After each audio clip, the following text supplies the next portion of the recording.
All right, and we're back for a part two on the leader's mindset. My name is Cameron Singh, and here with Travis Van Duzen. We're both managers in the aviation industry, and on today's episode of the Leadership Mindset Part Two, we're going to talk about think empowerment and investment. First, we're going to start our discussion on empowerment. So, if you feel overworked, overwhelmed, overstretched, chances are you're overestimating your own importance. When you overestimate your importance as a leader, you unintentionally undervalue the leaders that surround you. So, Travis, have you been in this situation, and what did you do to lighten your load? I mean, every couple of months, I seem to find myself in this scenario. I feel like this is a lesson that I have learned in my career, but at the same time, I think every year I really have to do a deep dive on what do I really need to get rid of. So absolutely, I've had times where I feel overwhelmed, overworked, especially when I first became a manager. I really had that mindset of, if it's meant to be, it's up to me. If it's going to get done the right way, I have to be the one to do it. And really, it got to this point where I felt like I had to be, present at the office or in the operation 24/7. But luckily, as we talked about in our last session, I had a mentor who came along and kind of began to guide me. And one of the questions that he was able to help me unpack was, what are the things as the manager, what are the things that only you can do? So I began to write down the things that I was responsible for. And I found out, that list is fairly long, but at the same time, it was really manageable. So that meant everything else in the operation in the office could be delegated. So, and then in the next year and a half of my career, I began to learn to delegate things correctly and giving away responsibilities and empowering people through, giving them authority to make decisions on my behalf. And things have been a whole lot better in recent years because of that. Yeah, and that's something that I really struggled with as well, Travis, early on is delegating because I felt when I was such a new and young leader, and starting in the aviation industry, I was like, if I don't do it, it's not going to happen the right way. And as I moved forward in the industry and in my career, it's like you learn how it's all about trust. And we're going to talk that about later in this episode. That's where it starts with. You have to start trusting the leaders around you. Because if you do everything yourself as a leader, as mentioned earlier, you're going to undervalue the leaders, and they're going to feel like they don't belong. When you don't trust the leaders around you, they don't grow and they don't stay. And you will become the lid to the organization if you think you are the only one who can do it right. No one will be able to grow around you, and you yourself won't be able to grow because you're limiting yourself. And eventually, you'll become overworked due to being filled and instilled with that pride, which leads to yourself being an undeveloped leader. I found this with myself many times. Is I was going to the office 6 a.m., leaving till late hours of the night. Nothing was accomplished. I didn't grow myself, develop myself. I was doing the work that other people should be doing on the team to help them grow. And many leaders are obsessed with finding the right strategy, the right product, or that right opportunity. But the best leaders are obsessed with empowering the right people. Empowering is such a powerful tool as leaders we can use, not only to grow leaders around you, but also to grow ourselves as leaders. And so there are two currencies of empowerment, which is one, clear communication, and genuine trust. So Travis, what are some ways we can clearly communicate with our team and build that genuine trust? So I think so. This is a very important question, especially this idea of being able to communicate clearly. So I think number one, I always go back to what Andy Stanley said many years ago about vision leaks. So I always pull that even into just basic communication.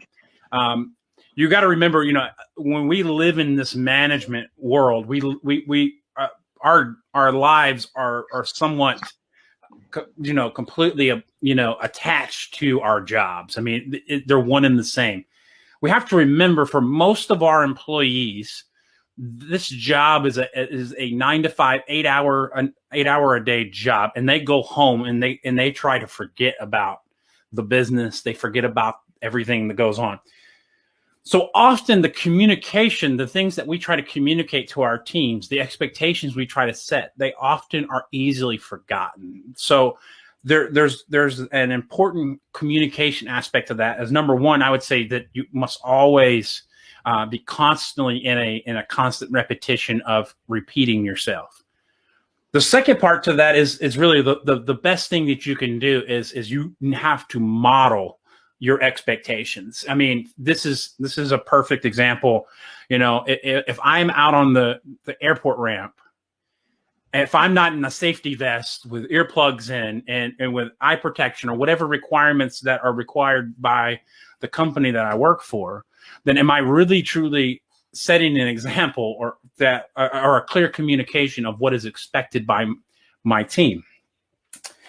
Talking about trust, I've often believed that I've always kind of worked by that model of saying that I will trust you until you give me a reason not to trust you. John Maxwell kind of says it like this. He says, put a 10 on everyone's head. Give everybody that benefit of the doubt that they can be successful. But I believe, honestly, trust simply comes by first, you have to just simply trust. You have to just simply, put your faith in them and try to build that trust and give them, and you need to allow them to give you a reason not to trust you. So if you're unsure about that, then you test the waters with something small, right? Give them a responsibility that maybe doesn't have huge ramifications to the company if it's not done correctly or is it a failure. And as you see success or as you see failure, you can make adjustments accordingly.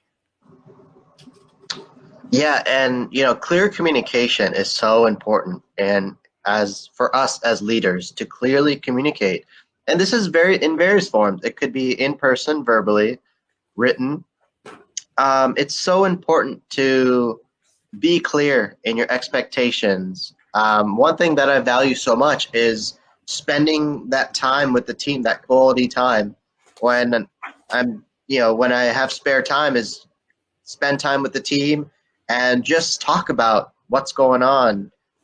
Could be talking about nothing, but that clear communication is how you build that genuine trust, where people start to trust you and know you, who you are as an individual, your character. And I think one thing as leaders also to build that genuine trust is to admit when you're wrong. Because oftentimes I've seen this, leaders that I've encountered throughout my career so far, is when leaders don't admit when they're wrong, that's when the team starts not trusting that individual. And once you break that trust, it's so hard to rebuild it. It takes almost longer to build back that trust than what it took initially to build that initial trust. And it's so important to provide the proper expectations and resources and provide the opportunity for autonomy and creativity rather than trying to control everything going on. If you try to control everything going on with your team, you're going to be considered a micromanager and you're going to overwork yourself. You want to think empowerment and not control, because if you don't trust your team, you don't have the right people, or you don't have the right mindset, that issue is yours to solve. Because one thing to remember is the strength of your organization is not a reflection of what you control. It's a reflection of who you empower. And it's so critical to empower those around you, empower your team members. the best leaders embrace the idea I'm giving leaders the opportunity to grow. And that's something that I've instilled, as a kind of a new leader in the industry, is what am I doing to provide value to my team? What am I doing to provide value with my leaders, my manager? Because once you invest your time, which we'll move on to next, once you invest your time in the people, your product, service, and everything will come thereafter. Absolutely. And you can have control or you can have growth, but you cannot have both. Most leaders delegate tasks, and the best leaders delegate authority. When you delegate tasks, you create followers. But when you delegate authority, you create leaders. And the win is when you create those leaders. I often find that when early on when I delegated tasks, it was just simple tasks, but it didn't really develop the person. And once you start delegating that authority, that's when you really see people grow. And as a leader, it is so rewarding and encouraging when you help someone grow in their own leadership and push people towards their full potential as a leader. And it's all about investing your time in the growth of others, spending that time wisely. The more you spend time in that, the more you'll see people flourish on your team. And speaking of investing, now we shift our discussion to how to shift our mindset into thinking about investment. So a resource, when we talk about a resource is what you have that you can leverage to accomplish your goals and the mission of the organization. Your resources include team members, money, time, energy, buildings, and supplies. And resource allocation is investing your available resources in the present to accomplish your goals in the future. One thing to note, as we talked about in last episode, your leadership is always moving in the direction of your strongest thoughts. And leaders think differently about resources. It's about what you have to drive your mission. And as leaders, we have to think about investing our resources, not spending our resources.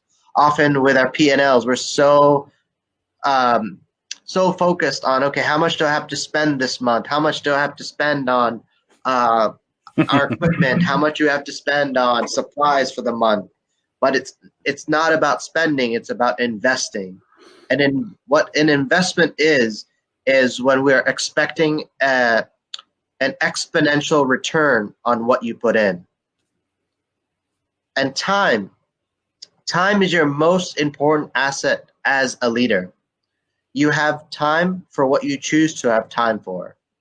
So Travis, how do you best invest in your time?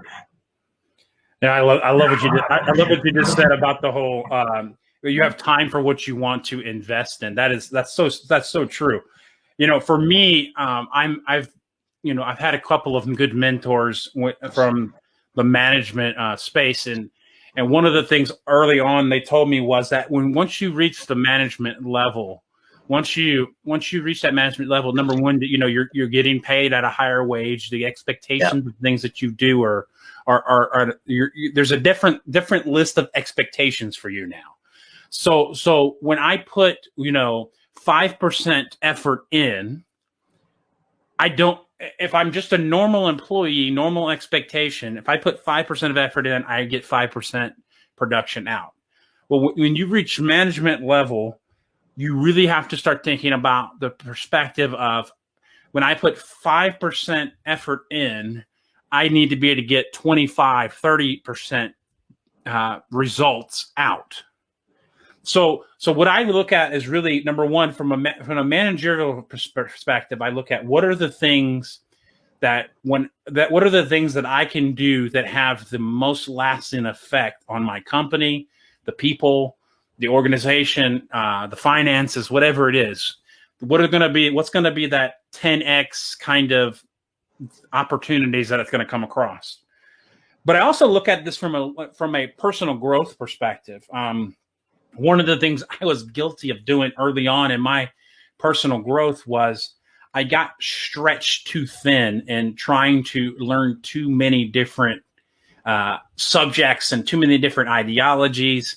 I was listening to too many different voices, and honestly, I was in a just state of confusion. So what I had to figure out was, what were my strengths? Because, John Maxwell talks about this a lot. We have to learn to operate within our strengths, and all of our time, or the majority of our time, should always be invested in our areas of strength. So to kind of wrap that up, I'd say that this from a business perspective, I would say time management, time invested really equals what gives me the highest return on my time, meaning production wise. And then from a personal perspective, I also say, what things can I spend time growing in that I'll actually exponentially grow faster in than maybe some other subjects? Maybe I'm not, going to be great at administration, but, studying the subject of leadership is somewhere where I can excel and do great. I can 10x that opportunity. So, do you want to grow, 1% every day, or do you want to grow, 0.2% every day? Which one's going to compound faster in the long run? Yeah, and to piggyback on that, Travis, is I spend a lot of my time, which is very dear to my heart, is my own development as a leader, and to include that is my own mental health. I always make sure to invest time in myself, to make sure that I am centered as a leader, emotionally, spiritually, have a good mindset. And so I can best invest in people, because if we are tired as leaders, we're overstretched, we're stretching ourselves thin, how are we effectively going to inspire, empower other individuals to aspire for leadership or grow into their leadership? And investing in people and helping them get better brings the highest return. Throughout my leadership roles so far, in this industry, it's been so rewarding to see, the investment in people, see them grow and develop, and to see when I met them first and to see where they are now, and that you're a part of that. That is the greatest return, and that is so rewarding as a leader, is that you are a part of someone else's growth. Just like people were mentoring us, right, Travis? We have mentors that have helped us to where we are today, and we couldn't be there if it weren't for them. Absolutely. Yeah. And when we don't find leaders, we develop them. And your most valuable resource is always the people. And the potential of your organization rests on the strengths of its people. There's a show that I watch. I don't know if you watch this, Travis, on CNBC, Marcus Lemonis. He has a leadership principle. It's called People, Process, Product. And he goes into these small businesses and helps them transform the businesses. Oftentimes, it's the people that's where the issue is, not the process and the product. It's the people. So he starts with the people. And it's so important to start shifting our mindset to start investing in our people, because if we don't, we're not going to see any movement in the organization. Travis, do you have any additional thoughts? No, I just think that that's so true about the investment in people, and as we see this new generation, our generation, and even the Gen X generation that's coming in behind us, their mindset has changed dramatically from the previous generations, where it's really shifting more towards employees, and employees are looking more for invested opportunities to grow and learn under great leadership and learn and be mentored, that they would rather take that opportunity to learn and grow than maybe actually go to a company where they're going to make more money but not have that investment. So moving forward into the future, the successes of companies is going to be based on this idea that, are they willing to invest in their people? Are they willing to invest capital into, their most precious resource? Or are they going to continue to push on, the paycheck? Because I think we're seeing a slight shift away from the importance of a paycheck. It, of course, is always going to be important, but that development is what people are seeking more than anything. So I think this is going to be huge moving into the future. Yeah, and Travis, you make a good point because when I started with the organization that I'm working for in the aviation industry, the only reason that I've stayed on for as long as I have is because I have personally been invested in. Exactly. People have surrounded me; they've invested in me, and it wasn't just because the paycheck. The paycheck was there, but the organization provided value beyond that paycheck, which is why I stayed on board. And that's what this new generation are looking for is, Absolutely. yeah, they get a paycheck, but they want more and they're looking for more. So this concludes. Did you want to add something, Travis? No, I think we're all good. All right. Well, this concludes our episode. Thank you for your time and listening to this discussion on part 2 of the leader's mindset, focusing on empowerment investment.